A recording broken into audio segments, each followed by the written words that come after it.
नमस्कार, आप देख रहे हैं समाधान कब तक। लगातार हम आपको चुनावी कवरेज दिखा रहे हैं। प्रयास यही कि कम से कम क्या चीजें घटित हो रही हैं वो हम आपको दिखाने का प्रयास करें। इन दिनों झारखंड का एक ऐसा सीट है जिसकी खूब चर्चा हो रही है और वो सीट है गिरिडीह की। कहा जा रहा है गिरिडीह लोकसभा अब हॉट सीट बन गई है।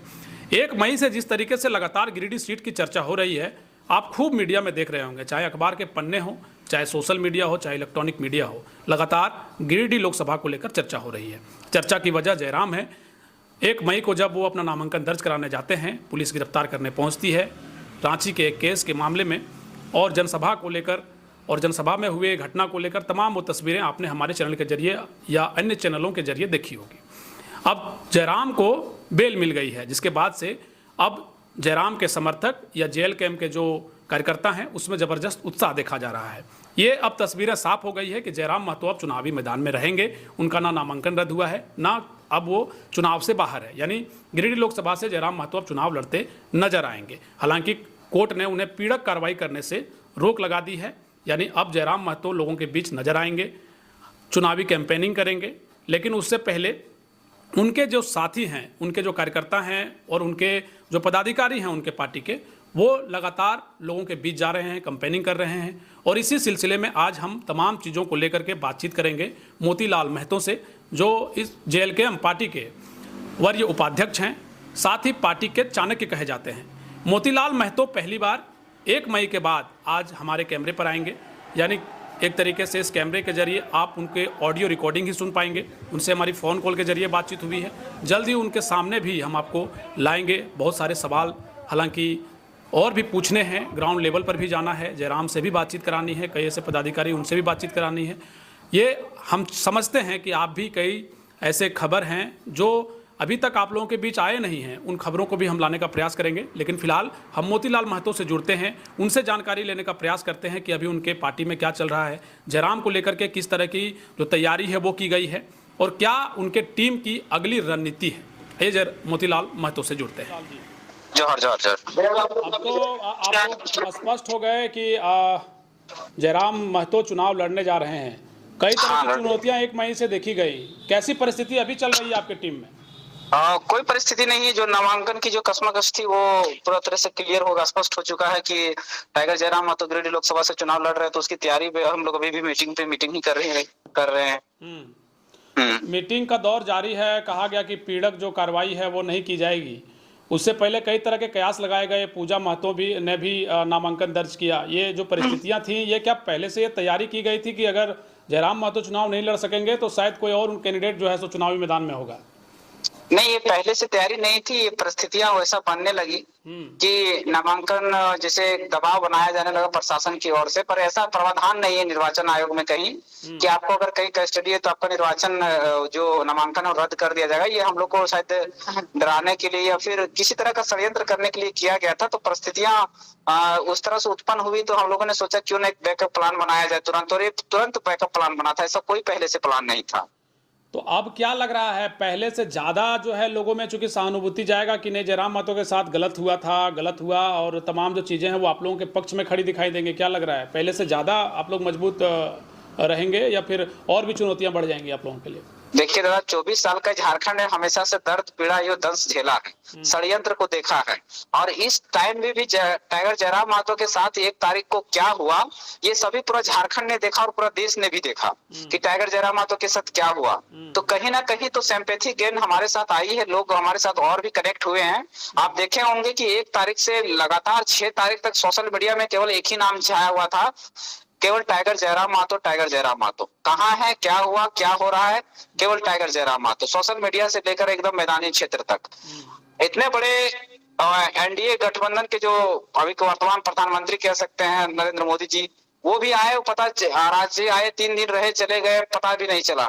केवल और केवल यहाँ झारखंड में टाइगर जयराम महतो। तो कहीं ना कहीं लोगों की भावनाएं जो हमारे तरफ कनेक्ट हो चुकी है, लोग हमारे तरफ जुड़ चुके हैं, जिस कारण से केवल मीडिया का कवरेज तो देखा भी गया कि जयराम को लेकर के रहा। अब हमें ये बताइए कि जयराम महतो फिर अब कब लोगों के बीच नजर आएंगे, संवाद करते हुए, अपने लिए वोट मांगते हुए कब नजर आ रहे हैं? हाँ, ये जनता की भी प्रश्न है और आपका भी प्रश्न है। ये प्रश्न भी सही है कि कब जनता के बीच में आएंगे। तो ये देखिए, हमारे पास जितने केस चल रही थी टाइगर जयराम महतो के नाम पे आंदोलन के दरमियान में, ये केस कोई क्रिमिनल केस नहीं है। किसी ने किसी का मर्डर नहीं, किसी की हत्या नहीं की, हम लोग किसी का कोई और तरीके से कुछ भी नहीं किए। ये जो केस लगा वो आंदोलन करने के दरमियान लगा है। किसी को कंपनी में मुआवजा दिलाने के क्रम में लगा है, किसी को कभी विधानसभा में नियोजन नीति, स्थानीय नीति 1932 खतियान को मांग को लेकर विधानसभा घेराव किए, मुख्यमंत्री आवास घेराव किए तब लगा है, या किसी तरह के कॉल ब्लॉक कॉल कंपनियों ने किसी तरह का गलत काम करते थे उसको लेकर आंदोलन की, उसको लेकर केस हुई थी। तो ये हम लोग किसी तरह का गलत केस है, मतलब क्या बोलते हैं, एक तरह से बोलिए तो एकदम षड्यंत्र वाला केस है। इसमें कोई प्रावधान ही नहीं बनता। ये सिस्टम ही है कि आप आंदोलन करने जाइए तो आपको धारा लगता है। तो वो वाला केस है। तो वो सारे जितने भी केस थे, लगभग हम लोग में जितना केस हुआ है 7, 8, 9 जो भी है, उन केस में हम लोग लगभग में बेल ले चुके हैं। 1-2 केस बची हुई है जिनका फाइलिंग हो चुका है, हियरिंग बाकी है। वो हियरिंग बाकी है। तो टाइगर जयराम महतो का कहना है कि हियरिंग बाकी है, तो 1-2 दिन में उसमें हियरिंग भी होने वाला है। तो हियरिंग जैसे हो जाएगी हम वहां पर पेश हो जाएंगे। तो हो सकता है कि 9 या 10 को वो आ जाएंगे। मतलब 10 तारीख को या 10 तारीख के बाद जो है जयराम जो है लोगों के बीच नजर आएंगे, ये कहना चाह रहे हैं? नहीं, वो भी अभी भी बीच में ही है। लोग को दिख नहीं रहे, लेकिन जनता के बीच में है। वो जिस मीडिया के जरिए और जिस मीडिया में लगातार वो चले, एक तरीके से ऑन कैमरा वो कहीं नहीं दिखाई दे रहे हैं। हाँ, ऑन कैमरा नहीं दिखाई दे रहे हैं, ऑफ कैमरा वो अपना काम कर रहे हैं। वो बैठे नहीं, ऑफ कैमरा वो लगे हुए हैं। ऑन कैमरा आपको बहुत जल्द दिख जाएंगे। अच्छा, एक सवाल है, थोड़ा सा कड़वा सवाल है। कड़वा सवाल यही कि जयराम महतो ने, चूंकि हम लोग भी वहाँ मौजूद थे, उन्होंने कहा कि नहीं, हम कस्टडी में आप गिरफ्तारी देंगे, डिटेन आप कर रहे हैं, हम आपके साथ जाने के लिए तैयार हैं। अचानक से वो गायब हुए। उसके बाद आप लोगों से भी बातचीत नहीं हो पाई। आप लोगों के टीम में भी कई तरह के बिखराव और चुनौतियां काफ़ी थी, हम समझ सकते हैं। लेकिन जो विपक्ष है उनका कहना है साफ तौर पर, एनडीए के प्रत्याशियों या उनके कुनबे के जो लोग हैं, या जेएमएम को कह लीजिए, भाजपा कह लीजिए, आजसू कह लीजिए, कि भाई वो फरार हो गए। तो ये फरार वाला शब्द सुन के ऐसा लग रहा है कि वो संविधान को नहीं मानने वालों में से हैं।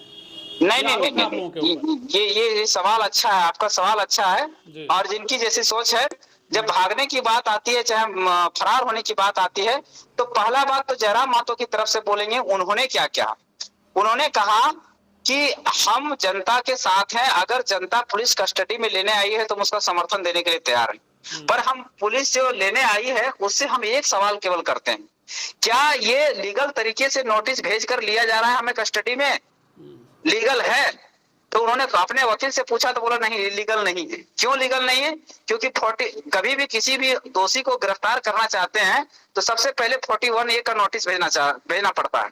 और जयराम महतो को 41A का नोटिस दिया ही नहीं गया है, और सबसे पहले वारंट इशू कर दिया गया है, जो एकदम गलत है। और कल जो जज ने नो कोर्सिव जो लगाया, इसी के आधार पर नो कोर्सिव लगाया था कि 41A का नोटिस भेजा ही नहीं गया था, कि 41 का नोटिस भेजा ही नहीं गलत तरीके से। तो उन्होंने वकील से पूछा तो बोला कि नहीं, आपको गलत तरीके से कस्टडी में ले जा। तो टाइगर जयराम महतो ने खुले शब्दों कह दिया कि हम संविधान का सम्मान करते हैं, हम कानून का सम्मान करते हैं। अगर हमें सही तरीके से अगर लिया जाए, कानूनी तरीके से लिया जाए, इलीगल तरीके से छोड़ के अगर लिया जाए तो हम कस्टडी में जाने के लिए एकदम तैयार है। पर ये इलीगल तरीका है, हम गलत का कभी समर्थन नहीं किया, तो आज भी हम पुलिस का समर्थन नहीं करते हैं, और ये हम वापस लेते हैं जब उनको पता चला, जो उनको जानकारी होगी। तो ये जयराम महतो की। दूसरी बात, अगर किसी ने कहा कि फरार होने के, तो एक कूटनीति का हिस्सा होता है ये चीजें। जब महाभारत से हम उदाहरण देते हैं आपको, भगवान कृष्ण जब महाभारत में उतरे तो कुरुक्षेत्र में एक दिन के लिए वो निकल गए थे रणभूमि से, इसलिए उनका नाम रणछोड़ पड़ा था। वो एक कूटनीति का हिस्सा होता है। रण को जीतने के लिए कभी कभी रणभूमि को छोड़ना होता है। पहला उदाहरण, उन्होंने शस्त्र उठा लिया था। हाँ, शस्त्र। आगे सुनिए विकास, आगे सुनिए आप। अब आते हैं वर्तमान में बात में। जब 1975 में जब इंदिरा गांधी ने आपातकाल लगा दिया और सभी नेताओं को जब जेल में बंद करने लगे, तो जयप्रकाश नारायण, समाजवाद के सबसे बड़े आंदोलनकारी, वो नेपाल भाग के चले गए थे। फरार हो गए तो वो भी नेपाल चले गए थे, क्योंकि वो कूटनीति का हिस्सा था। उस समय भागना जरूरी था, उस समय निकलना जरूरी था। और फिर समाजवाद, फिर वो वापस लौटे और उन्होंने इंदिरा गांधी का मतलब ईंट से ईंट बजा दिया, उनकी कुर्सी हिला दिया, प्रधानमंत्री भी गायब कर दी। ऐसे नेता हुए। तो कभी कूटनीति का हिस्सा होता है। तीसरा उदाहरण हम आपको देते हैं, जो बीजेपी वाले जो आरोप लगाते हैं, जो जेएनडीए वाले जो आरोप लगाते हैं, उसके लिए उदाहरण देते हैं आपको। उनका एक सांसद है सुब्रमण्यम स्वामी, जो उनके चाणक्य कहा भी जाता है और रणनीतिकार भी कहा जाता है, सलाहकार भी कहा जाता है बीजेपी के, बहुत बड़े मतलब नेता है। बड़ा खुल के आलोचना करते हैं बीजेपी का। हाँ बहुत बड़े। हाँ तो वो भी जब इमरजेंसी का दौर था तब भी वो कभी नेपाल भागे और फिर नेपाल से अफगानिस्तान और इस तरह से करके ऑस्ट्रेलिया, लंदन, कहाँ कहाँ भागे थे, फरार हुए थे। तो ऐसा नहीं है, कूटनीति का हिस्सा है। उसके बाद कौन नहीं, जब आपको सताया जा रहा है, गलत तरीके से किया जा रहा है, तो उसको कभी कभी उसको छोड़ना पड़ता है। ममता बनर्जी जब कम्युनिस्ट की सरकार थी, जब ममता बनर्जी उभर रही थी, तो ममता बनर्जी को भी इसी तरह परेशान किया गया था और उनको भी कभी कभी छुपना पड़ा था।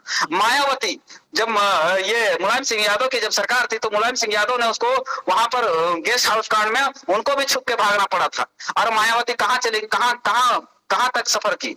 तो ये एक कूटनीति का हिस्सा होता। कई उदाहरण भरे पड़े हैं इतिहास में। मतलब इतिहास का अब जेएसएस या जेएलकेएम के चाणक्य जो हैं पूरी तरीके से राजनीति वाला बात कह रहे हैं, आंदोलन नहीं। अच्छा एक बात बताइए विकास दा, हमारी कहीं बातें अगर गलत है, इतिहास सदैव सीखने वाली बात होता है। इतिहास से हमेशा सीखा जाता है। इतिहास आईना है, जो इतिहास को देखता है वही आगे निकल पाता है। राजनीति में भी 3 चैप्टर होते हैं, राजनीति, रणनीति और कूटनीति। ये कूटनीति का हिस्सा है। और हम कूटनीति अगर कूटनीति करेंगे तो आपको बता के नहीं ना करेंगे कि हमारा कूटनीति क्या है। हम प्रशासन को बता देंगे कि हम ये करने वाले हैं। कूटनीति का रणनीति और कूटनीति कभी बताई नहीं जाती है। तो मतलब अब माना जाए कि 10-11 तारीख के बाद आप कह रहे हैं कि जयराम जो है वो सबके सामने आएंगे, एक तरीके से ऑफ कैमरा वो काम कर रहे हैं, और बाकी जो आप लोग हैं एक तरीके से सिंबल हम देख रहे हैं, अन्य जो लोकसभा है वहाँ से कई लोगों को मिला है। उम्मीदें तो कुछ दिनों में आप लोगों को भी एक तरीके से सिंबल हो जाएगा। लगता है चुनौती है, बहुत 17 लाख तकरीबन वोटर हैं गिरिडीह लोकसभा में, उन तक पहुँचाना आप लोगों के लिए चुनौती होगा। हाँ ये आपका सवाल अच्छा है। चुनौती सबके लिए चुनौती है। जिनका सैंपल अभी है, उनको भी पहुंचाना बहुत कठिन कार्य होता है, और जिनका नहीं है उनको भी कठिन कार्य होता है। उसको थोड़ा सा ज्यादा होता है, पर जिनका है उनको भी कठिन होता है। आप लोगों की क्या तैयारी है? ऐसे हम बता दे रहे हैं, हम ऐसे थोड़ा सा सुन लिए कैसे बता दे रहे हैं कि देखिए, हमारे आज की भी ग्रामीण जनता है, बहुत सारे इंटरनेट से कनेक्शन से दूर है। ठीक है, कम से कम समझिए तो 60% जो जनता है हमारा रूरल एरिया के, उनके पास ये घर में एक ही फोन है या तो 2 फोन, इससे ज्यादा नहीं है। हर व्यक्ति के पास फोन नहीं है, तो उनके पास वो नहीं जानते हैं। गांव में जाइएगा तो वो भी उनके जो राष्ट्रीय पार्टियां हैं, क्षेत्रीय पार्टियां जो पहले से स्थापित है, उनका भी सैंपल उनको नहीं पता है। तो ये चीजें होती है। तो हम लोग जितना हम लोग बूथ स्तर का जो खड़ा किए हैं योद्धा, जो पंचायत स्तर का योद्धा खड़ा किए हैं, तो हमारे पास सैंपल आ जाएगा। सब योद्धा खड़ा कर चुके हैं, सबको डिस्ट्रीब्यूट करने, घर घर तक पहुंच जाएगी। एक अंतिम सवाल है मोतीलाल जी की, अगर जैसे कि जो बातें लगातार आई कि नगड़ी वाला जो केस है उसको लेकर के ही तमाम चीजें चली, अब कोई एफआईआर तो नहीं है, इसमें तो बेल मिल चुकी है जयराम महतो को, या और भी किसी तरह का सस्पेंस है? नहीं देखिए, और भी घटनाएं घटने बाकी है। नहीं, घटनाएं तो नहीं घटेंगी, लेकिन 1-2 केस में बेल नहीं मिला था, उस पर भी प्रक्रिया जारी है, प्रक्रियाधीन में है, वो भी कोर्ट में है। उसके लिए नो कॉर्सिव लग चुका है, बहुत लोग में एंटीसेप्टरी लग चुका है। इसलिए अब टाइगर जयराम महतो के डरने की जरूरत नहीं है, वो बहुत जल्द बाहर आएंगे। न्यायालय पर आप लोगों को भरोसा है? देखिए, न्यायालय में भी कुछ चीजें होती हैं, षड्यंत्रकारी होती है। न्यायालय पे भरोसा है, संविधान पे भरोसा है, कानून पर भी भरोसा है, लेकिन न्यायालय और संविधान और कानून, इसको चलाने वाले लोग अगर अच्छे हों तो उस पर पूरा भरोसा है। नहीं तो न्यायालय, कानून और संविधान तो बहुत अच्छे तरीके से लिखा गया, लेकिन उसको अगर डिमोलिश कोई करता है, उसका कोई अतिक्रमण करता है, तो वहां उस कुर्सी पे बैठे हुए लोग करते हैं। अगर वो लोग अच्छे हैं तो फिर कोई दिक्कत नहीं है। चलिए, बहुत शुभकामनाएं, बहुत जल्द आपसे मुलाकात होगी, और मुलाकात करके सवालों का फहरिस्त को हम और लंबा खींचेंगे। तब तक शुक्रिया आपका, बहुत शुभकामनाएं मोतीलाल जी। धन्यवाद।